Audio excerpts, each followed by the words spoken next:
কই গো গিন্নি, ঘর থেকে আমার জালটা নিয়ে এসো তো। হ্যাঁ গো, এত বৃষ্টি নেমেছে, তুমি তুমি এই বৃষ্টির মধ্যে জাল নিয়ে ডায়মন্ড হারবার নদীতে মাছ ধরতে যেতে পারবে? তুমি চিন্তা করো না গো, আমার অভ্যেস আছে। এই বৃষ্টির মধ্যে আমি ডায়মন্ড হারবার নদীতে মাছ ধরে একেবারে ডায়মন্ড জেটিতে বিক্রি করে তারপর বাড়িতে। হ্যাঁ গো, এই বৃষ্টির সময় নেত্রার বাজারে কেউ আসবে? বলো কি গো, এই ডায়মন্ড ইলিশ মাছের টানে কত মানুষ যে বাজারে আসে তা তুমি কল্পনাই করতে পারবে না। ঠিক আছে গো, মানুষকে টাটকা ইলিশ খাওয়াতে পারলেই তার থেকে আর আনন্দের কিছু নেই। ঠিক বলেছ গিন্নি। আচ্ছা, তুমি বাড়িতে থাকো, আমি বরং নদীতে যাই। আচ্ছা, এসো।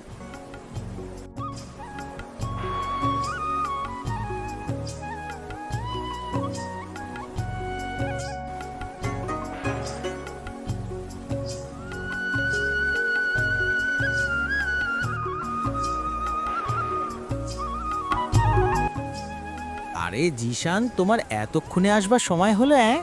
হ্যাঁ, এদিকে যে আমার মাছ ধরা শেষ হতে চললো। তোমার মতো পারি আমি আর? ছোটনদা, আমি ছোটখাটো মানুষ বটে। আমি ওই 10-12টা মাছ ধরে বিক্রি করতে পারলেই অনেক। সেই আর কি। আর সকাল সকাল এলে তো তবেই তুমি মাছ পাবে, তাই না? তুমি জানো তো ডায়মন্ড, নদী বৃষ্টির সময় কতটা ভয়ঙ্কর হয়।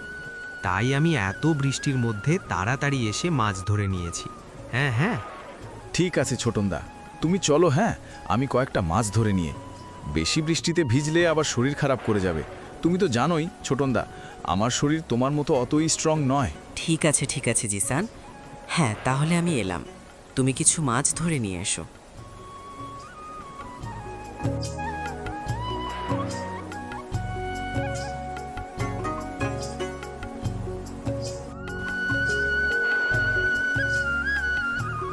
ব্যাস, আজকে বরং এই থাক। বেশি লোভ করলে ওপরালা অখুশি হবেন। যাই, এবার এগুলো ডায়মন্ড হারবারে জেটিতে বিক্রি করে যা লাভ হবে তাই নিয়ে বাড়িতে চলে যাই।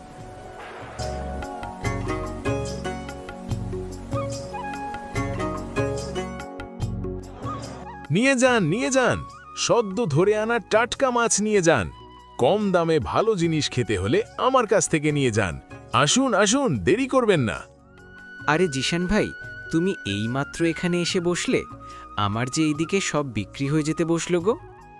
আরে ছোটনদা, তোমার মতো কি এত অভিজ্ঞতা আমার আছে? আমি ছোটখাটো মানুষ, তোমার মতো ব্যবসা কি আমি শিখেছি? আমি সারাদিন এখানে একটু বসে দেখি যদি দু একটা কিছু খরিদ্দার আসে। হ্যাঁ, ঠিক ধরেছ। তুমি এখানে বসে বসে অপেক্ষা করো, দেখো কোনো খরিদ্দার আসে কিনা। আরে জিশানদা, টাটকা মাছ কত করে দিচ্ছ গো? তুমি কতটা নেবে? ওই দুটো বড় এবং মাঝারি দেখে একটা ওজন করো না। দাদা, হ্যাঁ, তোমার 650 টাকা হয়েছে। হ্যাঁ, আরে দাদা, এত কম দামে পেয়ে গেলাম। ভাবতে পারিনি ডায়মন্ড হারবারের বাজারে এত কম দামে ইলিশ মাছ পাওয়া যাবে। হ্যাঁ দাদা, লাভ করাটা আমার লক্ষ্য নয়, মানুষকে কম দামে ভালো জিনিসটা খাওয়ানো আমার লক্ষ্য। এই যে তোমার মুখে হাসি ফুটল, এতেই আমি খুশি। ও বাবা, কত কিছু দেখলাম এই জীবনে। দেখবো কতদিন এরকম লাভ না করে তুমি তোমার সংসার চালাও। তা মাছ কত করে দিচ্ছ? মাছ প্রতি কেজি 1500 টাকা পড়ে। বলো কি গো, এত দাম মাছের? এর থেকে তো মাংস কিনে খাওয়া ভালো। হ্যাঁ, এই বৃষ্টির পানিতে ভিজে ভিজে ডায়মন্ডের উত্তাল নদী থেকে মাছ ধরে আনছি। সেটা দেখুন মশাই, আমাদের কষ্টটা একটু দেখুন, তাই জন্যে তো মাছের এত দাম। আচ্ছা, তুমি দাঁড়াও, আমি অন্য দোকানে একবার জিজ্ঞাসা করে দেখি। কে গো ভাই, তুমি কত করে মাছ বিক্রি করছো? আমার কাছে প্রতি কেজি 650 টাকা করে। বলো কি গো, এত টাকা কম? তা ঠিক, তা বলছি না, পচা টচা হবে না তো? না বাবু, এই বৃষ্টির দিনে আমি নিজের হাতে মাছ ডায়মন্ড হারবার থেকে ধরে এনেছি। আপনি বাড়ি নিয়ে গিয়ে খেয়ে দেখুন, যদি ভালো না লাগে তাহলে আপনার টাকা আমি ফেরত দিয়ে দেব। তা বেশ বেশ, তা আমাকে 1 কেজি দিয়ে দাও তো দেখি।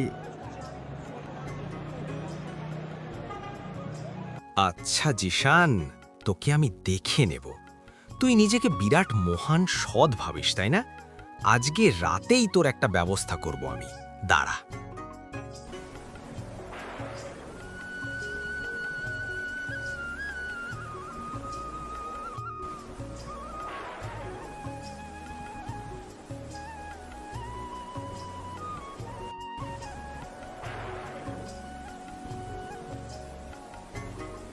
হায় হায় হায়, এ আমার কি সর্বনাশ হলো!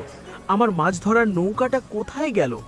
এখন আমি কি করে কুকুরাহাটির দিকে মাছ ধরতে যাব?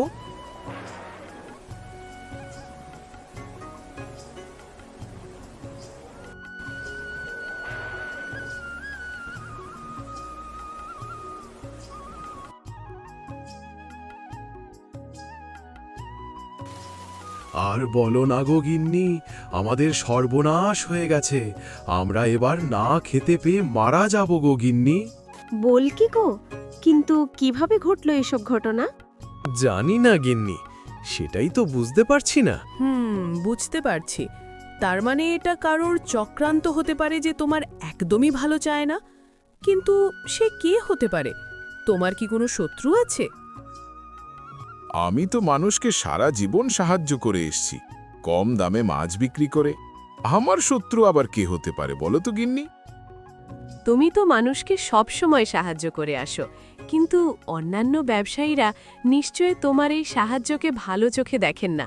তারাই হয়তো এই কাজটি করতে পারে। তাহলে কি ছোটন দাদা? হতে পারে, বুঝলে। ছোটন দাদার প্রতি হাবভাব দেখলে মনে হয় সে তোমার কোনো মতেই সহ্য করতে পারে না, সব সময় তোমাকে হিংসা করে। কিন্তু ছোটন দাদা আমার সঙ্গে এরকমটা করবে কেন?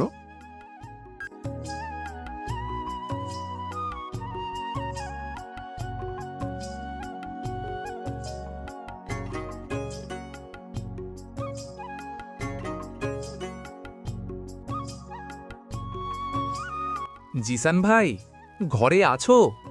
ঘরে আছো জিসান ভাই? আপনি কি জিশান বাবু? হ্যাঁ, আমি জিশান। বাবু বলবার দরকার নেই, আমি একজন সাধারণ মানুষ। আমি শহর থেকে এলাম, একজন বড় মৎস্য ব্যবসায়ী। নদিয়া গ্রামের সকলের মুখে আপনার কথাটা শুনলাম। আমার আপনার সঙ্গে কিছু কথা আছে। আপনি ঘরে ওঠা, আসুন না। না না, ঘরে যাওয়ার সময় নেই। শুনলাম আপনি নাকি বেশ খুব সুন্দর মাছ ধরতে পারেন, তাই আপনার কাছে এলাম। আসলে আমার প্রতিদিন প্রায় 1 কুইন্টাল মতো মাছ লাগবে। সেটা কি আপনি প্রতিদিন ধরে দিতে পারবেন? আমি যথেষ্ট আপনাকে টাকা দেব। আসলে হয়েছে কি বাবু, আমার নৌকোটা কালকে রাতে জলের স্রোতে ডায়মন্ড নদীতে ভেসে গিয়েছে, তাই আমার কাছে মাছ ধরার কোনো নৌকো নেই এখন। ও নিয়ে আপনাকে কোনো চিন্তা করতে হবে না। আমার লোক আপনাকে প্রতিদিন পদ্মা নদীতে নিয়ে যাবে আর প্রতিদিন কাজ শেষে আপনাকে বাড়ি দিয়ে যাবে। তাহলে তো খুবই ভালো হয়। তবে বেশ, আপনি এই টাকা কটা রাখুন। এতে সর্বমোট ৮০,০০০ টাকা রয়েছে। আপনি কাল থেকে আমাদের সঙ্গে ব্যবসা শুরু করবেন। আর হ্যাঁ, টাকা পয়সা নিয়ে আপনার কেন চিন্তা নেই। ওগো, দেখলে তো, আমি বলেছিলাম না, তুমি যেমন মানুষের সাহায্য করো তেমনি ওপর আল্লাহ তোমাকে নিশ্চয়ই সাহায্য করবে। হ্যাঁ গিন্নি, তুমি ঠিকই বলেছ।